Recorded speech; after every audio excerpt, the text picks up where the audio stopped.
The word self-improvement has probably been thrown out the most it's ever been these past few years. From the rise of Andrew Tate in 2022 to Iman Gaji, it has now become a trend for people to take responsibility of their lives. And it's a good thing. We're finally coming to a point where there is a change in our society. From being bombarded with all the lies we've been told, from the conditioning the society has placed upon us, we're finally coming to a point where this might be a revolutionary change. Now we're seeing 12, 13, 14-year-old kids wanting to start businesses. Alhamdulillah, although this is absolutely great, it's awesome. There's one issue, and this issue makes people shy away from wanting to improve themselves. This issue makes people not want to improve themselves anymore, and they just stay the way that they always were, scrolling for 24/7, not being able to do the dream businesses, not being able to please and take care of their family, to be better for the sake of Allah. When someone does do self-improvement, they try to have a new morning routine, they give up after 2 days. Which leads me to the first lesson that I've learned from 1 year of self-improvement, which is there is no best way of doing anything. If you go to YouTube, you'll just see like the best morning routine, or this is the best halal morning routine, Islam based, and they always mention the best, the word the best, this is the only way. But here's the thing, just because the person who made the video believes this is the best way, there is no best way. It doesn't mean that it's best for you. For example, I have a morning routine that I love. That doesn't mean that it'll work well for you. Best morning routine is the morning routine that you can stick to, where it's filled with healthy activities that uplift you and that make your mornings, some sort of vehicle for you to have a great day. And the best morning routine is follow the wisdom from Allah Azza wa Jal, to follow the Sunnah. That is the best morning routine, because Islam is the only and correct way of living life. As Muslims, we already have obligations to pray Fajr, so we're told that you have to wake up early nonetheless. So waking up at 5:30 or 6:30 is out of the equation, because Fajr has a specific time frame and you must wake up at that time. In the way we should live our lives, there are things that we can do in order to increase our iman and increase our morning routine, and things we can implement into our morning routine to make us have more deen, to increase our deen, etc. For example, we should be praying Fajr in congregation, and we should be remembering Allah from Fajr to dawn. As is the hadith in Tirmidhi, whoever prays Fajr in congregation, then sits remembering Allah until the sun rises, then prays 2 rak'ats, will have the reward like Hajj and Umrah. And this is classified as Hasan Garib by Tirmidhi rahimahullah, and also it was classified as Sahih by Shaykh al-Albani rahimahullah. These are the things that we should be implementing because there's no harm to them, and this is from the Quran and the Sunnah. So it's like the best way of living life nonetheless. But for example, the other things like intermittent fasting, for example, the other things like journaling in the morning, that stuff is something that's typical to a specific person. This is subjective. Some people are able to fast in the morning, and yes, there are scientific beliefs and scientific evidence to back up intermittent fasting, but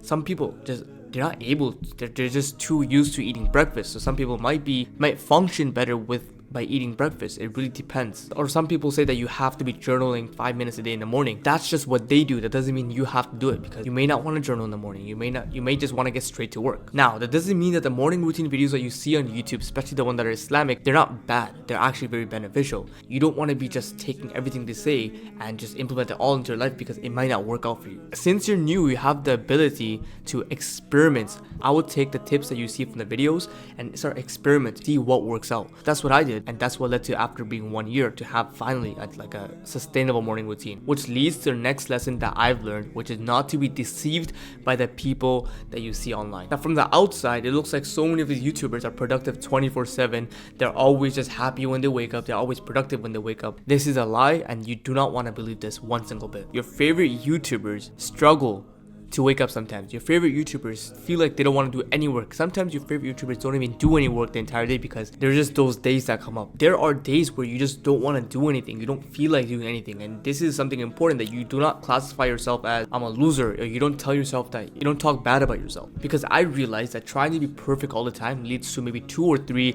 good days, but then the rest of the week I'm completely off like the self-improvement diet or routine I was in. However, if you were someone with a consistent routine, yeah, maybe you might not be able to go full-on mode and fully work hard like the 2 or 3 days, but if you had a more consistent routine, first of all, you would realize that you're building from zero, so it's gonna take some time, and you realize that you're gonna improve every single day nonetheless, and you'll actually be successful and productive in the near future, and you'll just have a more sustainable routine where you're not gonna have any bad days, or it's gonna be very uncommon. And third lesson is not having a purpose with self-improvement. Many people get on self-improvement because they see other people do self-improvement. They think it's like a trend, like the girl aesthetic videos you see, like how to be that girl, like, you know what I mean? We can't just follow whatever we see. We have to have a specific purpose. And I really advise you, ask yourself, why am I getting on self-improvement? What is the reason? What do I want to achieve from using self-improvement? And as a Muslim, we should have pretty much one answer, which is to please Allah to the best of our ability so we can enter Jannah through His mercy. And there are many ways of pleasing Allah, and this is why it's so beautiful and amazing about it, is there's so many ways of pleasing Allah. Things like taking care of your amana, the body Allah gave you so you go to the gym. That could be a form of ibadah. Or doing things like taking care of your parents, and by building businesses, take care of your parents, that could be a form of pleasing Allah. Or things like not wasting the precious time that Allah gave you by scrolling, rather you want to use this time to please Allah, to worship Allah, to read more Quran, etc. Or doing well in school, because the Prophet Muhammad says that Allah loves proficiency and Allah loves excellence in all things. We have to understand that self-improvement is a tool. It's not some sort of thing that we adhere to. It's not an ideology, astaghfirullah. So self-improvement just means improving yourself. There's no specific thing about self-improvement, like, oh, I have to journal, or I have to do, like, however you can improve yourself, however you can improve your mental state, your body, your productivity. That's what self-improvement is. Don't get mistaken for it to be an ideology. Astaghfirullah. This fourth lesson is extremely important, and is to embrace failure and embrace when your life is going through a big dip. Let me get this straight up. You're not a robot. That's all I need to say. There's no way in human capabilities that you're going to be consistent 24/7. 24/7, 365 days out of the year. That's a lie, again, that you see with people online, that they're always consistent. Yes, it's good to have the mentality of always growing, of always pushing yourself to the max. It's good to have the mentality. But eventually, you're going to have a dip. And it's good to embrace when you get that dip. Now, it's up to you to treat your low that you'll be having in life. It's up to you to treat it how it is. It's up to you to see it, first of all, as a qadr of Allah, which is how we should be seeing it, that Allah maybe wants us to slow down, maybe Allah wants us to see what's wrong with our lives, maybe Allah wants to use this low in our life or this dip in our life in order for us to see, which way we're headed. Or you just start hating yourself and you do more bad habits during this low, and you just end up becoming an absolute degenerate. Here's a mindset that you should really adapt, is that you're always going to be in self-improvement. Once you start and you always want to self-improve, you're always going to be in self-improvement, no matter if you're going to have that dip in life. Because failing and having a dip is part of self-improvement. That's where you learn from your mistakes. So you're never going to get out of self-improvement. So don't think that you having a little dip in life or a little low in life is going to take you out of self-improvement. That doesn't make any sense. You're always on self-improvement, and you can always implement self-improvement when you're having the low. You can always journal. You can always think about, why am I having this dip and how I can improve next time. It's a way of learning. Which leads me to my last lesson that I've learned from this self-improvement journey I was on. That everything good in self-improvement is already mentioned in Islam. Prophet Muhammad ﷺ, the greatest man to ever step foot on this earth, who was made to be a perfect role model for us. Anas ibn Malik radiallahu anhu reported, the Prophet Muhammad ﷺ said he was sent to perfect good character.